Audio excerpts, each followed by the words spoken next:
Hello friends and welcome back to my channel after long time MNS preparation 2021. हम लोग last 6 month current affairs कर रहे थे and वो अभी हमारा कंप्लीट नहीं हुआ है। मुझे याद है, मैं भूली नहीं हूँ उसमें। बस आई थिंक मुश्किल से 2 पार्ट्स और बचे हैं एंड वो कंप्लीट है। ओके एंड अभी मैंने क्योंकि देखा मार्च ख़त्म हो गया एंड एग्ज़ाम भी बहुत क्लोज है, तो मैं क्यों ना मार्च के करंट अफेयर्स आप लोगों को प्रोवाइड कर लूँ। तो इसके 2 ही पार्ट्स आएंगे, पार्ट 1 है ये एंड पार्ट 2 आएंगे। उसमें ज़्यादा क्वेश्चंस नहीं है एंड इसमें आपके लिए 25+ क्वेश्चंस हैं, तो प्लीज़ उन्हें सॉल्व कीजिए एंड बहुत इंपॉर्टेंट क्वेश्चंस हैं।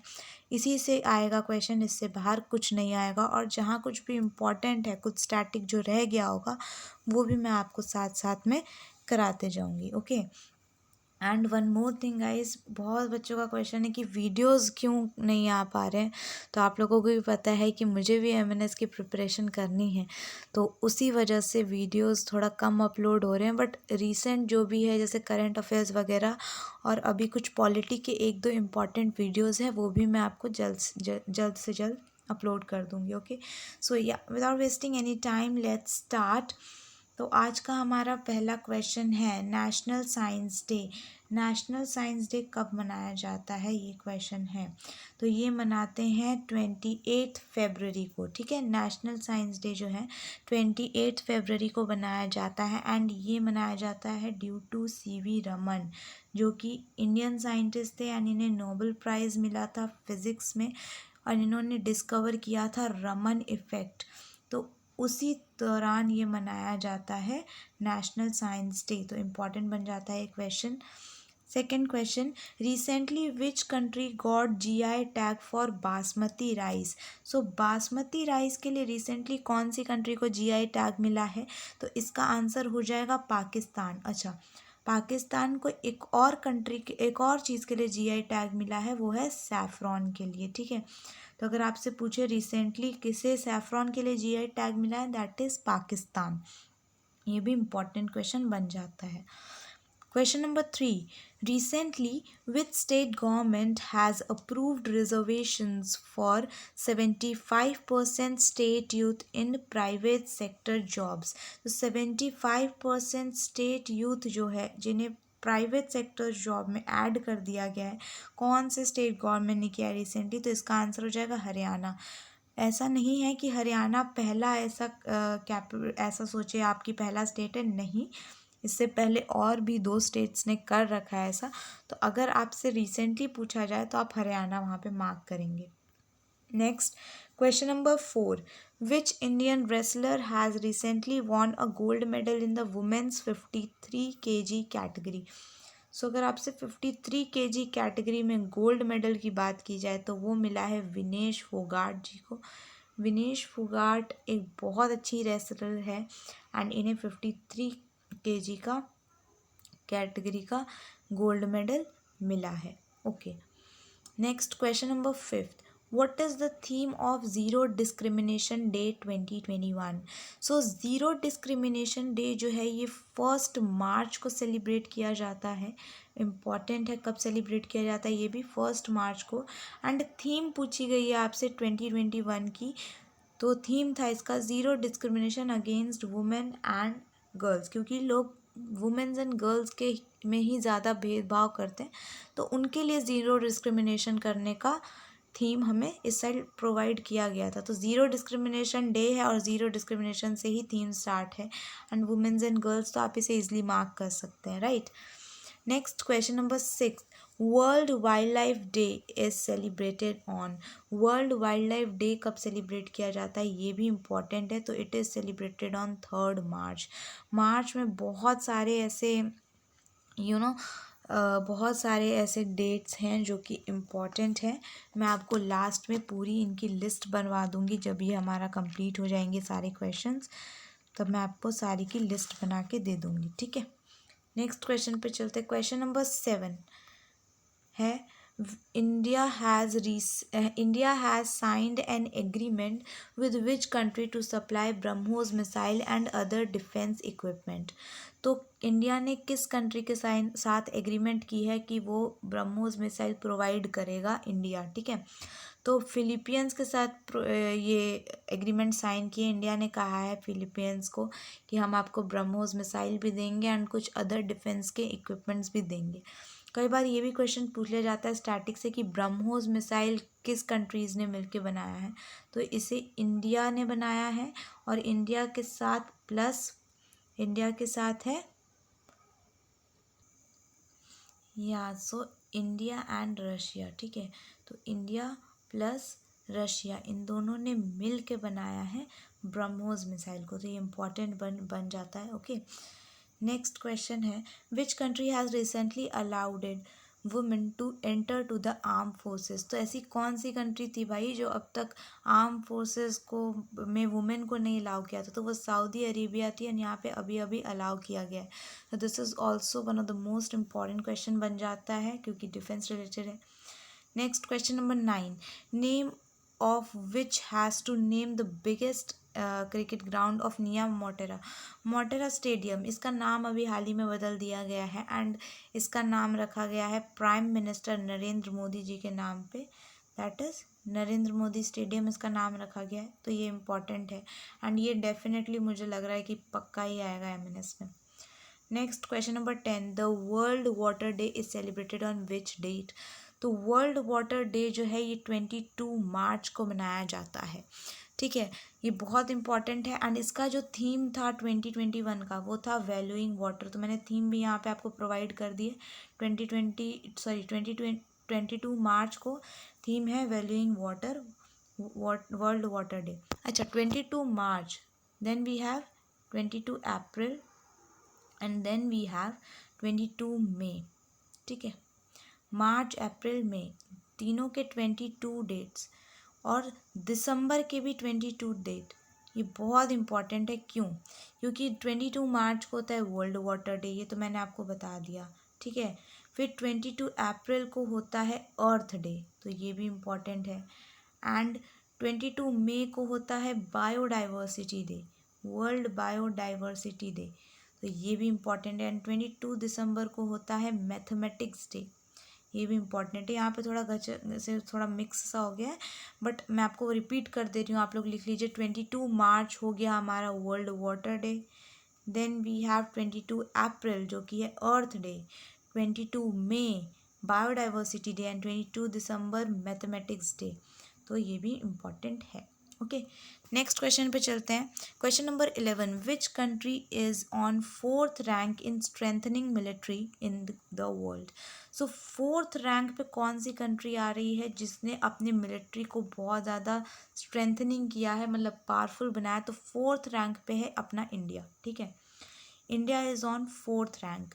अच्छा, कई बार पूछ लिया जाता है फर्स्ट में कौन है ना? तो दो इंडेक्स जारी की जाती है, एक इंडेक्स जारी की जाती है उसका नाम है मिलिट्री डायरेक्ट इंडेक्स। 1 सेकेंड, मैं आपको यहाँ पे प्रोवाइड कर देती हूँ ब्लैंक स्लाइड पे। सो दो इंडेक्स जारी होती है, एक है मिलिट्री डायरेक्ट इंडेक्स। ठीक है, तो मिलिट्री डायरेक्ट इंडेक्स के अकॉर्डिंग फर्स्ट जो है वो है चाइना। चाइना पहला मिलिट्री स्ट्रेंथनिंग है एंड सेकेंड नंबर पे जो है वो है यूएसए। ठीक है, ये है, ये मिलिट्री डायरेक्ट इंडेक्सेस के द्वारा जारी किया गया है। लेकिन एक और इंडेक्स होता है जिसे हम बोलते हैं सिप्री इंडेक्स। सिप्री नाम नहीं, इसका पूरा फुल फॉर्म होता है। ओके, तो फुल फॉर्म आपसे नहीं पूछा जाएगा, सिप्री इंडेक्स है एंड सिप्री इंडेक्स के अकॉर्डिंग फर्स्ट जो है दैट इज़ यूएसए है। फर्स्ट स्ट्रेंथनिंग में बात करें तो यूएसए है एंड सेकेंड उन्होंने चाइना बताया है। ओके, एंड चाइना रिलेटेड और चाइना एंड मिलिट्री रिलेटेड ये भी क्वेश्चन आ जाता है कि अभी चाइना ने जो बजट पेश किया है उसमें मिलिट्री में जो है बहुत ज़्यादा इन्वेस्टमेंट की है। ठीक है, तो ये भी इम्पोर्टेंट क्वेश्चन चाइना से बनता है। One more thing, SIPRI index में ये भी था कि सबसे एक्सपोर्टर, आर्म एक्सपोर्टर जो है, सबसे पहले नंबर पे कौन सा कंट्री आता है आर्म एक्सपोर्टर के मामले में, तो उसका भी आंसर हो जाएगा यूएसए आता है। एंड इम्पोर्टर के मामले में पूछा जाए कि सबसे पहले नंबर पे कौन सा कंट्री आता है, तो वो सऊदी अरेबिया आता है। ठीक है। सऊदी अरेबिया आर्म एक्सपोर्टर में आता है, सॉरी इम्पोर्टर में आता है, ठीक है। और ये भी पूछा जाता है अपना इंडिया किस में आता है, तो अपना जो इंडिया है वो आता है आर्म इम्पोर्टर में, ठीक है। एंड आर्म इम्पोर्टर में फर्स्ट पे तो मैंने आपको बता दिया सऊदी अरेबिया हो गया, एंड सेकंड पे आता है इंडिया, तो इसका सेकंड रैंक है इंडिया का हमारे किसमें, आर्म इम्पोर्टर में, तो इम्पॉर्टेंट है ये। ओके ओके, तो आगे के क्वेश्चंस को देखते हैं। क्वेश्चन नंबर 12 है, dash launches book bringing government and people closer. तो bringing government and people closer, ये जो बुक है ये किसने लॉन्च की है, ठीक है। किसने लिखी नहीं है, किसने लॉन्च की है। तो ये जो बुक है एम वेंकैया नायडू, जो कि हमारे वाइस प्रेसिडेंट हैं, इन्होंने लॉन्च की है। एंड ये लिखा किसने है, यहाँ पे स्पेलिंग मिस्टेक है, रामाचंद्रन ने लिखा है, ठीक है। आई एम राइटिंग हेयर, ये लिखा है रामाचंद्रन, ठीक है। रामाचंद्रन ने इस बुक को लिखा है, bringing governments and people closer, ठीक है।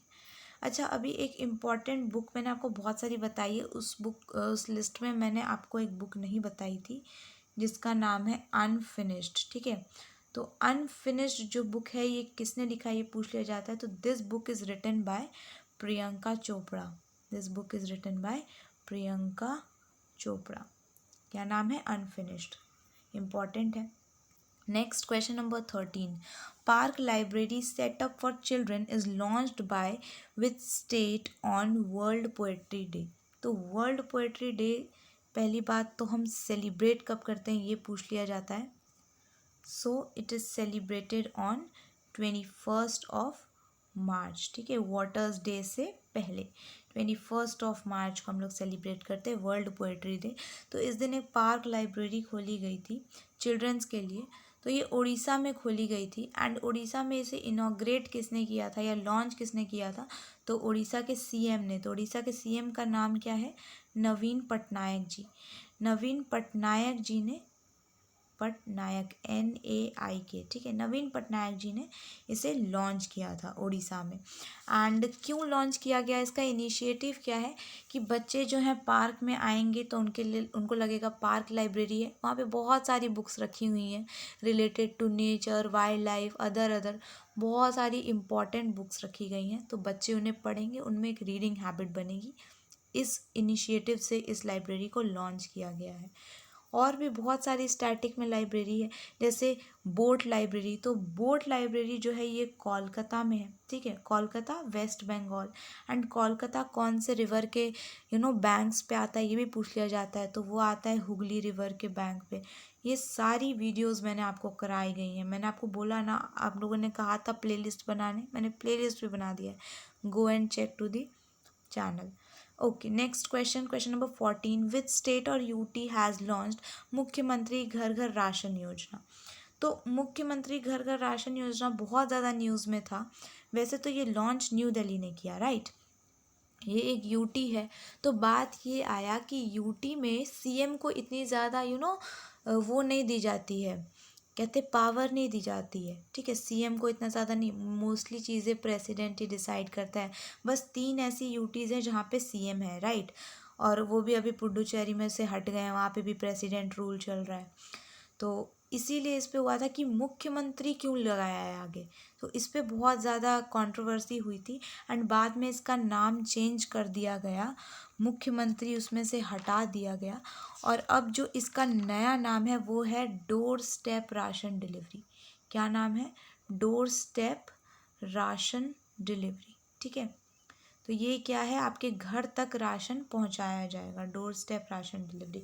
पहले क्या होता था कि आप राशन कार्ड लेके जाओगे एंड किसी भी नॉर्मल स्टोर पे जाओगे तो आपको वहाँ से राशन प्रोवाइड हो जाएगा कम पैसों में, बट कई बार क्या होता है ना, शॉपकीपर्स मानते नहीं हैं एंड लोगों को उसी प्रॉपर प्राइस पे नहीं प्रोवाइड करते हैं। इसीलिए अब घर घर तक, मतलब डोर स्टेप राशन योजना आपके घर तक पहुंचाया जाएगा, ठीक है। ये भी क्वेश्चन कई बार आ जाता है, one nation one ration card, one nation one ration card, ये भी लॉन्च किया गया था, one nation one ration card. तो ये कौन से ईयर में इसे लॉन्च किया गया था, तो ये 2019 में लॉन्च किया था, ये भी इम्पॉर्टेंट है, one nation one ration card. Okay, next question पे चलते हैं। Question number 15, who is appointed as NASA 14th administrator. NASA के 14th एडमिनिस्ट्रेटर के रूप में किसे अपॉइंट किया गया है? तो इसका आंसर है बिल नेल्सन। बिल नेल्सन को अपॉइंट किया गया है नासा के 14th एडमिनिस्ट्रेटर के रूप में। इम्पॉर्टेंट है। अच्छा, एक और क्वेश्चन मुझे याद आ रहा है अभी कि टेस्ला के जो हेड हैं वो कौन है, क्योंकि अभी टेस्ला बहुत ज़्यादा न्यूज़ में है स्पेस एक्स के वजह से। तो टेस्ला के जो हेड हैं वो कौन है? That is Elon Musk. Elon Musk. तो ये भी क्वेश्चन आपसे पूछा जा सकता है। एक और क्वेश्चन, अभी जो CJI है that is chief justice of India, ठीक है, तो वो चेंज होने वाले। अभी तो शरद बोबड़े हैं, तो नेक्स्ट कौन होंगे इसके लिए भी अभी स्टार्ट हो गया है। तो अभी कौन होंगे नेक्स्ट? उनका नाम है NV रमन, ठीक है। तो ये भी इम्पॉर्टेंट है। Next question number 16, which country is building the world's first platypus sanctuary. तो वर्ल्ड की पहली प्लेटिपस सेंचुरी जो है ये कौन सी कंट्री बिल्ड करने जा रही है? तो इसका आंसर है Australia. One more thing, Australia related question ये भी आ जाता है, सुशांत पॉइंट। सुशांत सिंह राजपूत से रिलेटेड है ये Sushant point.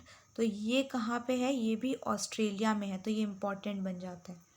Next question number 17, in which city international yoga festival has been organise. तो अभी इंटरनेशनल योगा फेस्टिवल हुआ था, तो ये कौन सी सिटी में ऑर्गेनाइज किया गया? तो इसका जो करेक्ट आंसर है दैट इज़ ऋषिकेश। ऋषिकेश है, थोड़ा स्पेलिंग मिस्टेक है, आप करेक्ट कर लीजिएगा, ऋषिकेश। तो ये भी इम्पॉर्टेंट है, ठीक है। Next question number 18, the world's most powerful super computer Fugaku is fully developed by which country. तो फुल्ली डेवलप इसे कौन सी कंट्री ने किया है? फुगाकू नाम है सुपर कंप्यूटर का, एंड इसे फुल्ली डेवलप किया है जापान ने। जापान ने इसे फुल्ली डेवलप किया है। तो यहाँ पे ये इम्पॉर्टेंट टर्म बन जाता है। एंड जापान रिलेटेड हाँ, अभी एक और न्यूज़ में था, मैं आपको वो बता देती हूँ। या we'll discuss this on blank side की नॉर्थ कोरिया जो है, नॉर्थ कोरिया ने अभी एक मिसाइल टेस्ट की थी। वहाँ पे किम जॉन है, तो तानाशाह है वो, तो उन्होंने एक मिसाइल टेस्ट की थी, और वो तो कितनी मिसाइल टेस्ट करते रहते हैं। तो उन्होंने जब मिसाइल टेस्ट की तो उसका नाम है पयोंग, ठीक है। नॉर्थ कोरिया का कैपिटल भी पयोंग है और मिसाइल का नाम भी उन्होंने पयोंग रखा था। उन्होंने कुछ भी नहीं बताया कि उसकी रेंज क्या है, उन्होंने एटलीस्ट ये भी नहीं बताया कि वो टेस्ट करने जा रहे हैं, उन्होंने टेस्ट किया। एंड साउथ कोरिया ने उस टाइम कहा कि नॉर्थ कोरिया ने हमारे ऊपर, हमारे इलाके में टेस्ट करने की कोशिश की, उन्हें नहीं बताया, ठीक है। तो ये भी अभी बहुत ज़्यादा न्यूज़ में था। तो मिसाइल का नाम पूछा जा सकता है, दैट इज़ पयोंग, PYAOGYANK है शायद, पयोंग जी है, पयोंग, ठीक है। तो ये नॉर्थ कोरिया का हो जाएगा। एंड हाँ, one more thing, south Korea जो है कंट्री, उसके चारों तरफ से एक USA ने एक प्रोटेक्शन प्रोवाइड किया है साउथ कोरिया को, ताकि नॉर्थ कोरिया से वो बच सके। तो उस प्रोटेक्शन सिस्टम का नाम क्या है? उसका नाम है थाड, THAAD। इसका भी फुल फॉर्म है, ये आपसे फुल फॉर्म नहीं बट थाड पूछा जा सकता है, तो इम्पॉर्टेंट टर्म। ओके, अब हम नेक्स्ट क्वेश्चन पे चलते हैं। Question number 22, recently which country started freedom pine Apple या फिर पाइन एप्पल मूवमेंट, ठीक है। तो ये जो है अभी रिसेंटली ताइवान ने स्टार्ट किया था फ्रीडम पाइन एप्पल या पाइन एप्पल मूवमेंट। एंड ये किसके खिलाफ स्टार्ट किया था? चाइना के खिलाफ। हुआ क्या, लास्ट ईयर ताइवान ने चाइना को भेजा था पाइन एप्पल, इम्पोर्ट होता है वहाँ पे पाइन एप्पल। इस साल क्या हुआ, चाइना ने बोला कि हमें पाइनएप्पल ताइवान से इंपोर्ट नहीं कराना है। तो जाहिर सी बात है, उन्होंने जब मना किया तो ताइवान ने रीज़न पूछा, तो उन्होंने रीज़न बताया कि लास्ट टाइम जो है पाइनएप्पल जो है आपके बहुत ख़राब आए थे एंड वो सड़े हुए थे, कुछ ऐसे रीज़न्स उन्होंने बताए, ठीक है। बट ये उनका कोई रीज़न नहीं था, चाइना का कुछ और रीज़न था, बट उन्होंने ऐसा बताया जो कि फॉल्स स्टेटमेंट है, करेक्ट नहीं है। तो इसी के खिलाफ एक पाइनएप्पल मूवमेंट, जिसका हैशटैग फ्रीडम पाइनएप्पल बहुत यूज़ किया जा रहा है ताइवान की तरफ से, ओके। तो ये पूछा जा सकता है आपसे। Next question number 23, who is the recipient of Gandhi peace prize 2020। So Gandhi peace prize 2020 जो है उसके रेसिपिएंट किन्हें मिला है ये, तो इसका जो आंसर है वो हो जाएगा शेख मुजीबुर रहमान का। ठीक है, शेख मुजीबुर रहमान। ओके, शेख मुजीबुर रहमान जो है इन्हें गांधी पीस प्राइज़ 2020 मिला था। अच्छा, 2019 का गांधी पीस प्राइज़ किसे मिला था, तो ये एक ओमान के सुल्तान को मिला था, ओमान सुल्तान। तो ये भी इम्पॉर्टेंट हो जाता है। Next question number 24, Pabbi anti terror exercise 2021 is related to. तो ये जो एक्सरसाइज है पावी एंटी टेरर, ये SCO that is Shanghai corporation organisation के अंदर में एक और है, कैटेगरी कह सकते हो या बोर्ड, जिसका नाम है रैट्स। इसका भी फुल फॉर्म है रैट्स। ठीक है, और ये SCO के अंदर ही आता है। तो उन्होंने उनसे रिलेटेड है ये, और उन्होंने ये स्टार्ट किया। उन्होंने पहले बोला कि हम चाइना के साथ, ये एक ऐसा एक्सरसाइज है जिसमें इंडिया भी पार्टिसिपेट कर रहा है, इंडिया के साथ साथ चाइना भी कर रहा है, एंड चाइना के साथ साथ इसमें पाकिस्तान भी पार्टिसिपेट कर रहा है। तो ये एक ऐसी लौती एक्सरसाइज है, राइट। बहुत सारे मिलिट्री एक्सरसाइजेज हैं जो मैंने आपको बताए हैं इससे पहले भी, कुछ की बात कर लेते हैं। एक है हमारा डस्टलिक एक्सरसाइज। ये एक्सरसाइज होता है between India and Uzbekistan, India and Uzbekistan के बीच में होता है डस्टलिक एक्सरसाइज। एक होता है युद्ध अभ्यास। युद्ध अभ्यास एक्सरसाइज जो होता है ये होता है इंडिया एंड USA के बीच में। ठीक है, और एक्सरसाइज की बात करें तो हैंड इन हैंड एक्सरसाइज होता है, हैंड इन हैंड एक्सरसाइज। ये एक्सरसाइज होता है बिटवीन इंडिया एंड चाइना। और एक्सरसाइज इंदिरा एक्सरसाइज, ये भी इम्पॉर्टेंट है। एक होता है इंदिरा एक्सरसाइज, और एक और मैं लिख देती हूँ यहाँ पे, एक होता है इंद्रधनुष एक्सरसाइज, इंद्रधनुष एक्सरसाइज। तो इंदिरा एक्सरसाइज जो होता है ना गाइस, ये होता है बिटवीन इंडिया एंड रशिया। मैं यहाँ पे जगह नहीं है, रशिया ऐसे लिख देती हूँ मैं, Russia. Okay, and Indradhanush exercise जो है, इंद्रधनुष, ये होता है बिटवीन इंडिया एंड UK। तो ये आप याद रखेंगे। एंड और कोई एक्सरसाइज हो तो लाइक बोंगो सागर एक्सरसाइज, ये भी इम्पॉर्टेंट है। बोंगो सागर एक्सरसाइज, ये होता है बिटवीन इंडिया एंड बांग्लादेश। अच्छा, अभी मोदी जी जो थे वो बांग्लादेश गए थे।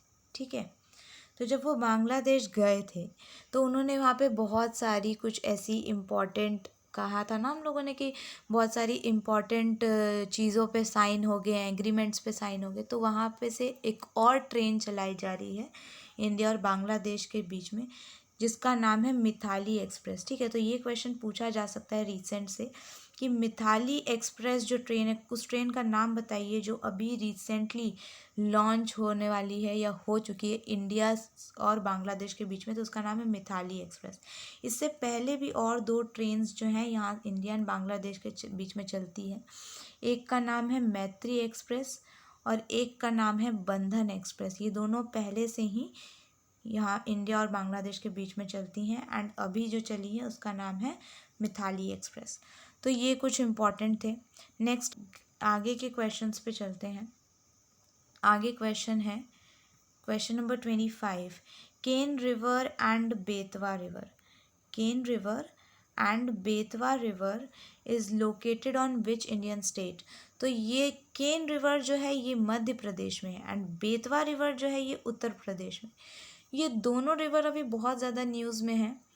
याद रखिएगा, केन जो है मध्य प्रदेश एंड बेतवा उत्तर प्रदेश, ये बहुत ज़्यादा न्यूज़ में इसीलिए हैं क्योंकि अभी केन रिवर एंड बेतवा रिवर को इंटरलिंक करने का प्रोजेक्ट जारी किया गया है। उस प्रोजेक्ट का नाम है केन बेतवा लिंक प्रोजेक्ट। ठीक है, एंड इन दोनों रिवर को इंटरलिंक क्यों किया जाएगा, क्योंकि वहीं पे आपका जो बुंदेलगढ़ है, बुंदेलखंड, बुंदेलगढ़ नहीं, बुंदेलखंड। तो बुंदेलखंड जो है बहुत ज़्यादा सूखा पड़ा है, तो उन लोगों ने सोचा कि केन रिवर और बेतवा रिवर को जब इंटरलिंक कर देंगे तो बुंदेलखंड में भी पानी आने लग जाएगा एंड वहाँ पे सूखा नहीं पड़ेगा। ठीक है, तो ये इम्पॉर्टेंट है। Next, question number 26. The state first formal indigenous knowledge system school has been inaugurated in which Indian state? तो ये पहला एक ऐसा इंडिजीनियस नॉलेज सिस्टम स्कूल है, मतलब कि जिस स्टेट में खोलेंगे ना ये स्कूल, उसी स्टेट के बारे में पढ़ाई होगी, वहाँ के कल्चर कैसा है, वहाँ की हिस्ट्री क्या है स्टेट की, कब फॉर्म हुआ एंड सारे ट्रेडिशंस। ठीक है, तो सिर्फ वहाँ के स्टेट के बारे में पढ़ाई होगी। ये जो इनिशिएटिव है ये अरुणाचल प्रदेश में लॉन्च किया गया है एंड अरुणाचल प्रदेश में स्कूल को लॉन्च किया गया है। ठीक है, क्यों लॉन्च किया गया है, उनका इनिशिएटिव क्या है? उनका इनिशिएटिव है अपने कल्चर और ट्रेडिशन को बढ़ावा देना। ठीक है, नेक्स्ट क्वेश्चन अरुणाचल प्रदेश से ही रिलेटेड क्वेश्चन है कि वहाँ के चीफ मिनिस्टर कौन है। तो वहाँ के जो चीफ मिनिस्टर हैं उनका नाम है पेमा खांडू, तो ये भी इम्पॉर्टेंट है। Next question number 28. Which state farmer started fresh fruit cake movement? ठीक है, fresh fruit cake movement start हुआ है, कितने अच्छे अच्छे मूवमेंट स्टार्ट हो रहे हैं। तो ये मूवमेंट कौन से स्टेट के फार्मर्स ने स्टार्ट किया है? तो it is started by Maharashtra farmers. क्यों? इसीलिए किया गया क्योंकि कह रहे हैं कि नॉर्मल जो आप लोग केक खा रहे हो है ना, क्रीम एंड ब्रेड वाला केक, पेस्ट्रीज खा रहे हो, तो उसको खाने के बाद क्या हो रहा है, आपको उससे इम्यूनिटी नहीं मिल रही है। एंड क्योंकि अभी कोरोना फैल रहा है इतना ज़्यादा, तो आपके शरीर को, आपकी बॉडी को इम्यूनिटी की बहुत ज़्यादा ज़रूरत है। तो फ्रेश फ्रूट केक मूवमेंट जारी किया है कि आप जो फ्रूट केक खरीदें, वो पेस्ट्री एंड क्रीम के जगह आप फ्रूट वाले केक खरीदें एंड उन्हें खाएं, तो आपकी बॉडी को इम्यूनिटी भी मिलेगी। ओके, नेक्स्ट क्वेश्चन है which edition of national film awards has been announced recently and in which state? ये क्वेश्चन बहुत ज़्यादा इंपॉर्टेंट है, बहुत ज़्यादा इंपॉर्टेंट न्यूज़ है कि अभी जो नेशनल फिल्म अवार्ड्स हुई है वो 67th एडिशन की हुई है, 67th टाइम था ये। एंड ये कहाँ पे अनाउंस हुई है? न्यू दिल्ली में इन्हें अनाउंस किया गया है। उसी से रिलेटेड 30 क्वेश्चन है। The award for the best feature film in 67th national film award goes to. तो ये जो नेशनल फिल्म अवार्ड में बेस्ट फीचर फिल्म है, इसका अवार्ड गया है छिछोरे मूवी को। एंड ये जो मूवी थी सुशांत सिंह राजपूत की थी, इम्पॉर्टेंट है। ओके ओके, एंड इसी नेशनल फिल्म अवार्ड से रिलेटेड और भी बहुत सारे क्वेश्चंस हैं, उन्हें भी डिस्कस कर लेते हैं। तो पहला क्वेश्चन तो हमारा बन जाएगा कि बेस्ट एक्टर का अवार्ड, वन सेकेंड, या बेस्ट एक्टर का अवार्ड किसे दिया गया? तो बेस्ट एक्टर का अवार्ड दो लोगों को दिया गया है। एक है हमारे मनोज वाजपेयी जी को दिया गया है एंड एक और जो दिया गया है उनका नाम है धनुष। ठीक है, धनुष जी को भी दिया गया है, जो कि साउथ के हीरो हैं। And one more thing, south का दादा साहेब फाल्के अवार्ड ये भी धनुष को ही दिया गया है था। ठीक है, तो आप ये भी याद रखेंगे। Best actress national film award 67th का किसे दिया गया है? That is Kangana Ranaut for the movie पंगा एंड मणिकर्णिका, इन दोनों मूवी के लिए दिया गया है। ठीक है, एक और क्वेश्चन था कि मोस्ट फिल्म फ्रेंडली स्टेट कौन सा है? मोस्ट फिल्म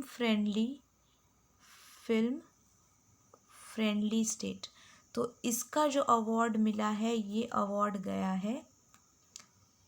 गया है सिक्किम स्टेट को।